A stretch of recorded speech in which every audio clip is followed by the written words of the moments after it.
दोस्तों, देश की राजधानी नई दिल्ली में एक ओपन माइक इवेंट चल रहा था और उस ओपन माइक इवेंट में देश के सभी राज्यों से और राज्यों के जिलों से बहुत से परफॉर्मर आए थे। उस सभा में लगभग 100 से ज्यादा परफॉर्मर आए थे। कोई मथुरा से आया था, कोई दिल्ली से ही था, कोई महाराष्ट्र से आया था, कोई सादाबाद से आया था, कोई चंडीगढ़ से, कोई पंजाब से, कोई बिहार से। हर एक राज्य और राज्यों के जिलों से परफॉर्मर आए थे।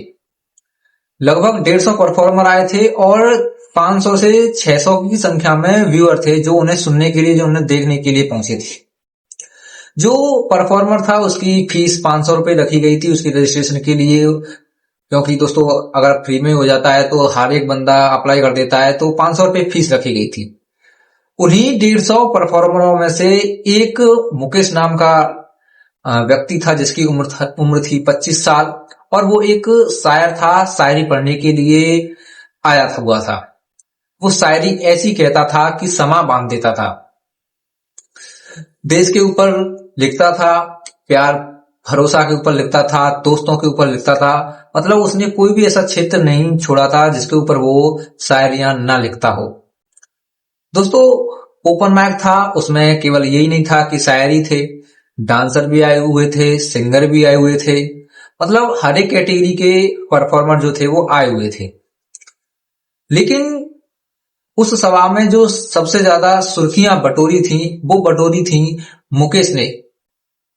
मुकेश एक शायर था और उसने कुछ शायरियां पढ़ी जिन्हें मैं आपके सामने अभी बताता हूं।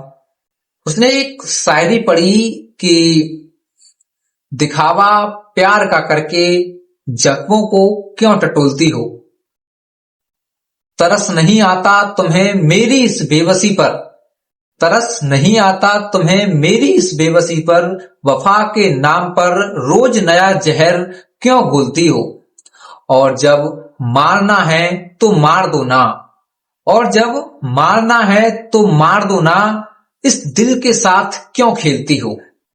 दोस्तों, जैसे ही मुकेश ने ये शायरी सुनाई और लोगों ने वो शायरी सुनी तो सभी अपनी जगह से खड़े हो गए और उसके लिए तालियों की आवाजें गूंजने लगी।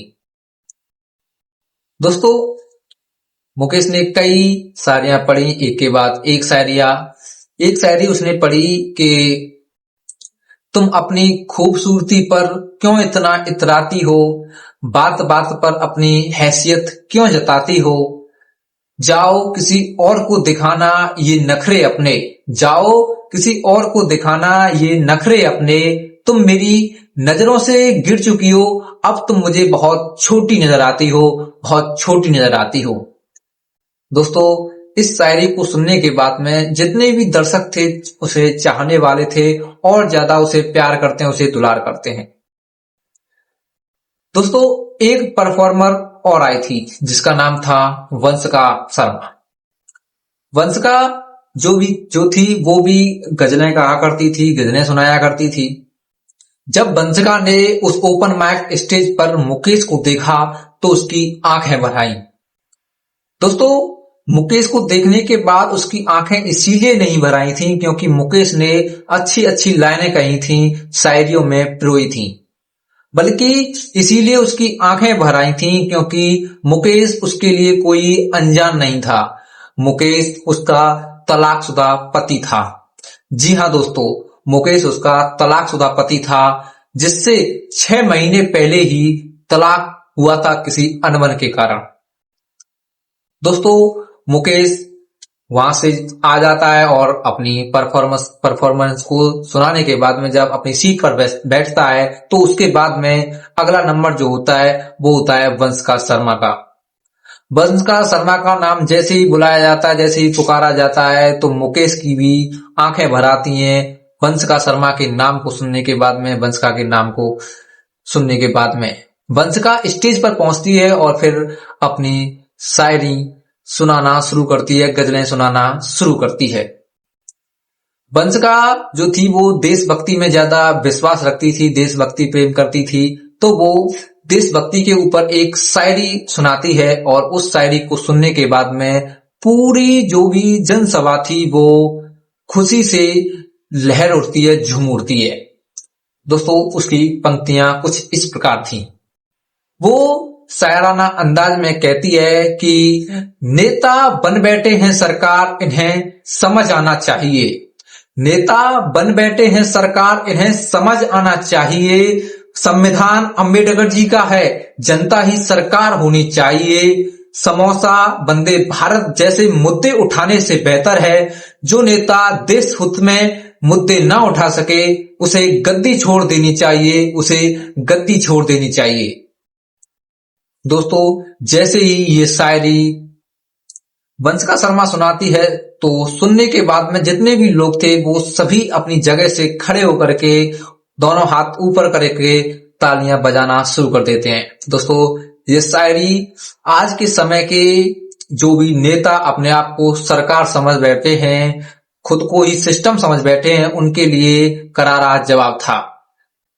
उसने अपने शायरी के माध्यम से बोला कि नेता कोई सरकार नहीं है, ये लोकतांत्रिक देश है और जनता ही सरकार है।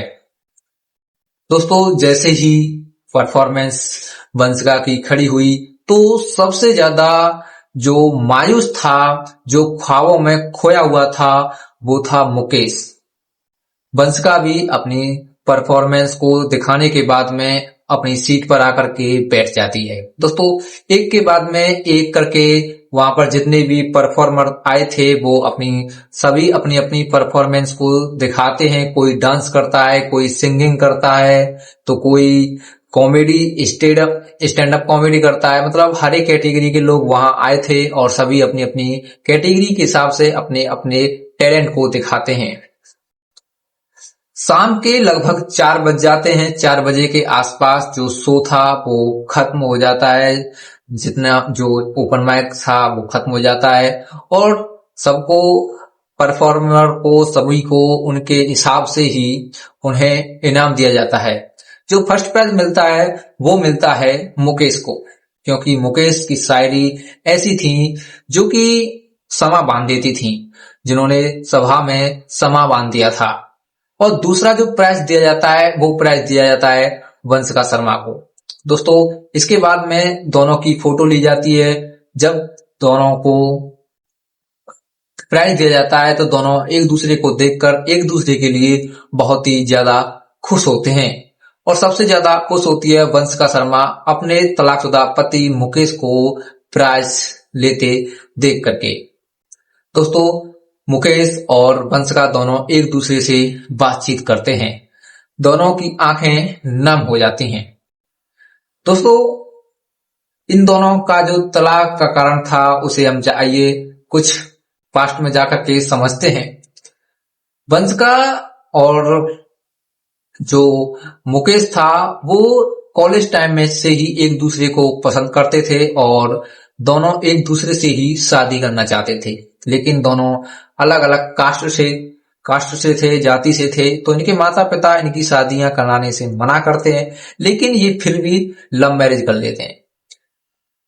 6 महीने तक रिलेशनशिप में रहते हैं। 6 महीने तक रिलेशनशिप में रहते हैं तो इनमें दरार पड़ जाती है। दरार इसलिए पड़ जाती है क्योंकि जो वंशिका थी वो शहर की थी और मुकेश गांव का था। वंशिका हमेशा से ही शायरी गजलों में रुचि रखती थी, लेकिन जो मुकेश था ये शायरी और गजलों में कोई दिलचस्पी नहीं रखता था।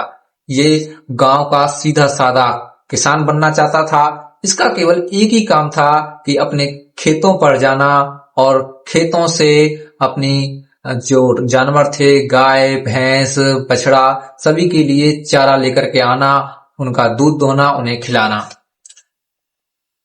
जब उनकी लव मैरिज हो जाती है, 6 महीने तक चलती है, तो 6 महीने के दौरान ही वो अपने घर पहुंच जाते हैं और उनके माता पिता उनकी लव मैरिज को एक्सेप्ट कर लेते हैं। लेकिन घर पहुंचने के 1 महीने के बाद यानी 7वें महीने में ही उनमें और ज्यादा अनबन होना शुरू हो जाती है और फिर बात उनके तलाक तक पहुंच जाती है। तलाक का कारण केवल यही था कि मुकेश जो था वो अजीब अजीब तरह की बातें करता था। वो बातें करता था कि मुझे ये जो शायरियां हैं ये अच्छी नहीं लगती हैं और देश प्रेम केवल आप इन सारी शायरियों में ही सुनाते हो, दिखाते हो। हकीकत में जब जमीनी स्तर पर जुड़ते हो तो आपकी जो देशभक्ति है वो गायब हो जाती है। मतलब मुकेश भी एक तीखी बात करता था, सही बात करता था कि आजकल लोग केवल सोशल मीडिया पर ही देशभक्ति की बात करते हैं, तिरंगे झंडे की बात करते हैं। लड़की का रेप हो जाता है, उसके लिए कैंडल मार्च कर देते हैं, सरकार सुनती नहीं है। मतलब वो बात कह रहा था, कड़वी थी लेकिन सच थी। और ये जो सच था वो वंशिका को बुरा लग रहा था, क्योंकि सच हमेशा कड़वा होता है। मुकेश की बातों को सुनने के बाद में वंशिका मुकेश से दूर होने लगती है। वो अपने मायके चली जाती है और मायके में रहने के बाद में उसे अपने पति की याद बिल्कुल भी नहीं आती है। मुकेश फोन करता है, ससुराल में पहुंचता है और ससुराल में पहुंचने के बाद में उससे माफी मांगता है कि मुझे माफ कर दो, मुझे तुमसे ऐसा नहीं कहना चाहिए था। वंशिका भी उसे माफ तो कर देती है लेकिन उससे बोलती है कि मैं तुम्हारे साथ में रह लूंगी लेकिन एक शर्त है। मुकेश बोलता है कि बताओ कौन सी शर्त है। कहती है कि तुम्हें मेरे जैसा बनना पड़ेगा। मुकेश जब ये बात सुनता है तो उससे बोलता है कि मैं तुम्हारे जैसा कैसे बन सकता हूं। तुम अपनी भावनाओं को, अपने दिल के जज्बातों को शायरी में, लाइनों में पिरोती हो और मैं कहाँ किसान, चारा, भूसा, दूध दोता हूं, मैं कहाँ तुम्हारी बराबरी कर पाऊंगा। अब इतना जब सुनती है वंशिका तो कहती है कि नहीं, तुम्हें करना होगा और मैं तुम्हें सिखाऊंगी। दोस्तों इसके बाद में मुकेश जो था वो वंशिका से कहता है कि देखो, मुझे पता है तुम अब मेरे साथ में नहीं रहना चाहती हो और तुम अपना मन बना चुकी हो, तो मैं भी तुम्हें एक बात क्लियर कर देता हूं कि मैं भी तो अब तुम्हारे साथ में नहीं रहूंगा। दोस्तों इसके बाद में उन दोनों में और ज्यादा झगड़े हो जाते हैं। अब वंशिका के जो पिताजी थे वो तो लव मैरिज से वैसे भी चिढ़ते थे, लव मैरिज के खिलाफ थे। जैसे ही वो देखता है कि पति पत्नी में अनबन हो रही है तो वो अपना फायदा उठा लेते हैं और फायदा उठाने के बाद में तुरंत मुकेश की पिटाई कर देते हैं। दोस्तों मुकेश की पिटाई कर दी जाती है उसकी ससुराल में और फिर इसके बाद में मुकेश और वंशिका का तलाक हो जाता है। दोस्तों मुकेश बहुत ही ज्यादा मायूस होता है। वो अपने घर पहुंच जाता है। वो दिन रात रोता रहता है और अपने आप को कोसते रहता है। वो वंशिका से बहुत बेइंतहा प्यार करता था। वो अब अपने अंदर के छुपे हुए हुनर को निकालने का काम करता है और काम ऐसा करता है कि वो अपने दिल के जज्बातों को चंद लाइनों में प्रो करके जनता के सामने, देश के सामने रखना शुरू कर देता है। दोस्तों वो एक शायर बनने की प्रक्रिया में जुड़ जाता है। 2 महीने के अंदर ही वो इतनी शब्दों को, इतनी शब्दावली को याद कर लेता है शायरी बनाने के लिए कि उसके लिए अब शायरी बनाना कोई बड़ा काम नहीं होता। दोस्तों शायरी बनाने के लिए, शायरी पढ़ने के लिए सबसे ज्यादा जो जरूरी होता है वो होता है शब्दों का ज्ञान। हिंदी के शब्द से शायर बनना बड़ा ही कठिन है। उर्दू के शब्द भी, फारसी के शब्द भी उसमें इस्तेमाल करने पड़ते हैं और मुकेश भी करता है यही, वो भी यही करता है और शब्दावली को पूरा रट लेता है और एक अच्छा शायर बनने की कगार पर पहुंच जाता है। दोस्तों पहला ही ओपन माइक स्टेज करता है और उसी स्टेज में फर्स्ट विनर प्राप्त करता है और उसी ओपन माइक स्टेज में उसकी मुलाकात आज वंशिका शर्मा से होती है। दोस्तों दोनों एक दूसरे को अब निहारते हैं, देखते हैं। अब प्रेजेंट की बात कर रहा हूं मैं। वंशिका अपने पति मुकेश को देख करके बहुत ही ज्यादा खुश होती है, एक्साइटेड होती है, क्योंकि मुकेश ने आज पहली बार जो, क्या नाम था उसका, जो वंशिका कहना चाहती थी, करवाना चाहती थी, वंशिका देखना चाहती थी मुकेश के अंदर, आज वो मुकेश के अंदर वो देख पा रही थी। दोस्तों, मुकेश से फिर वंशिका बात करती है कि क्या हालचाल है आपकी जिंदगी में, आपने बहुत अच्छी परफॉर्मेंस दी। तो मुकेश कहता है कि ये सब तुम्हारा ही दिया हुआ है, मैं तो कभी बनना ही नहीं चाहता था, वो तो तुम्हारे जो शब्द थे मैं उन्हीं की खातिर आज बना हूं। तुम्हें अच्छा लगा? वंशिका कहती है मुझे बहुत अच्छा लगा, मुझे बहुत मजा भी आया जब आपने आज फर्स्ट प्राइज जीता तो मेरा दिल खुश हो गया।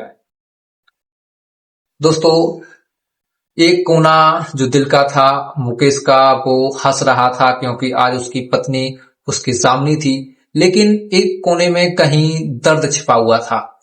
वो दर्द इसीलिए था क्योंकि जिस दिन ससुराल में मुकेश की बेइज्जती हुई थी, जिसे उस दिन पीटा गया था, तो जो वंशिका थी वो शांत थी, उसने बचाने की भी कोशिश नहीं की थी। मुकेश फिर वंशिका से कहता है कि वंशिका, जब मैं तुम्हारे ससुराल तुम्हें लेने के लिए आया था, जब मैं तुम्हारे पीहर में, तुम्हारे मायके में जब तुम्हें लेने के लिए आया था, तो मेरी पिटाई देखने के बाद भी तुम मुझे क्यों नहीं देखती रही? तुमने बीच बचाव मुझे बचाने की कोशिश क्यों नहीं की? दोस्तों, इसके बाद में जब मुकेश ने वंशिका के मुंह से जवाब सुना तो वो दंग रह गया। वंशिका जवाब देती है कि देखो, मेरे पिताजी ने मुझे भड़का दिया था, बोल रहे थे कि ये तुम्हें बहलाने फुसलाने के लिए यहाँ आया है और तुम्हें ले जाएगा, और इसने तुमसे हमसे 10 लाख रुपए की डिमांड की है। बस मैं उसी के चलते तुमसे मुंह मोड़ ली थी और मैंने तुम्हें बचाने की, तुम्हारे पास जाने की कोशिश नहीं की। दोस्तों, इस बात को और सुनने के बाद में मुकेश और ज्यादा नाराज हो जाता है।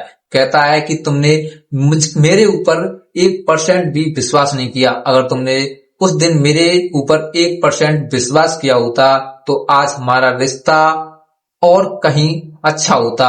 आज हमारे रिश्ते में दरारें नहीं पड़ती और हम एक दूसरे के नहीं दूर होते, एक दूसरे से नहीं अलग होते। दोस्तों, मुकेश बहुत ही ज्यादा गलत बातें कर रहा था, लेकिन जैसे ही मुकेश की नजरें वंशिका के पेट पर पड़ी तो उसकी आंखें भर आईं। वो वंशिका से कहता है, क्या तुम प्रेग्नेंट हो? Are you pregnant? क्या तुम मां बनने वाली हो? वंशिका की आंखों से आंसू आ जाते हैं और वो कहती है कि हाँ, जब हमारा तलाक हुआ था तो उस समय मेरे पेट में 1 महीने का बच्चा पल रहा था। दोस्तों, इसके बाद में जो मुकेश था वो सारे गिले शिकवे भुला देता है और तुरंत ही अपनी पत्नी वंशिका को गले लगा लेता है और रोते हुए उससे पूछता है, उससे बोलता है, क्या तुमने कहीं दूसरी शादी तो नहीं कर ली है? अगर नहीं की है, कहीं करने का इरादा तो कर नहीं कर लिया है? वंशिका कहती है कि नहीं, मैंने कोई भी दूसरी शादी करने का इरादा नहीं किया है। मुकेश कहता है कि क्या तुम मेरे साथ चल सकती हो? वंशिका कहती है कि बिल्कुल चल सकती हूँ। दोस्तों, इसके बाद में अपने पिता की जब बातों को अपने पति मुकेश के मुंह से सुना कि पिता ने जो भी बात कही थी मुकेश के बारे में वो मनगढ़ंत थी, तो वो अपने पिता से और ज्यादा हिट करने लगती है, नाराज हो जाती है और बिना बताए ही सीधे मुकेश के घर पहुंच जाती है और मुकेश के घर ही रहती है। अब दोस्तों, बाप तो बाप होता है, थोड़ी बहुत इज्जत शर्म याद तो आ जाती है।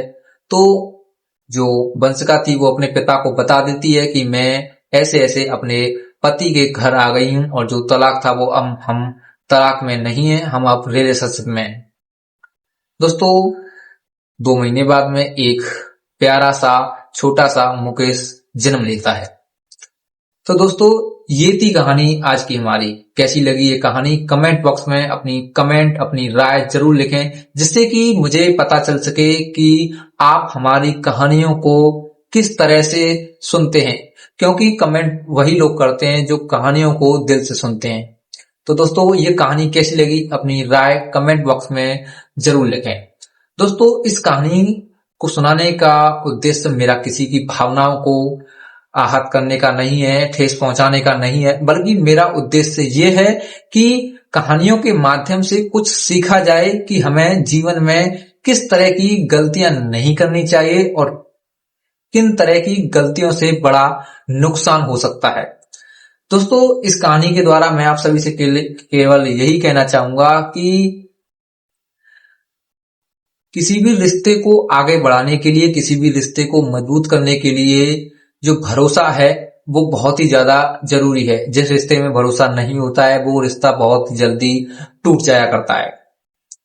दोस्तों, आज के समय में जो हमारे देश के अंदर नेता लोग हैं वो आज के समय में अपने आप को सरकार समझ बैठे हैं, जबकि लोकतांत्रिक देश में सरकार होती है वो जनता की होती है, जनता ही सरकार होती है। और आजकल हमारे देश के अंदर ऐसे मुद्दे संसद में उठाने चाहिए जिन्हें सुन करके उठाए जाते हैं, जिन्हें सुन करके, जिन्हें देख करके, जिन्हें पढ़ करके हमें शर्म आ जाती है। समोसा जैसा मुद्दा हमारे संसद में उठता है, वंदे भारत जैसा मुद्दा हमारी संसद में उठता है, और जबकि हमारे संसद में मुद्दे उठने चाहिए शिक्षा के, रोजगार के, डेवलपमेंट के।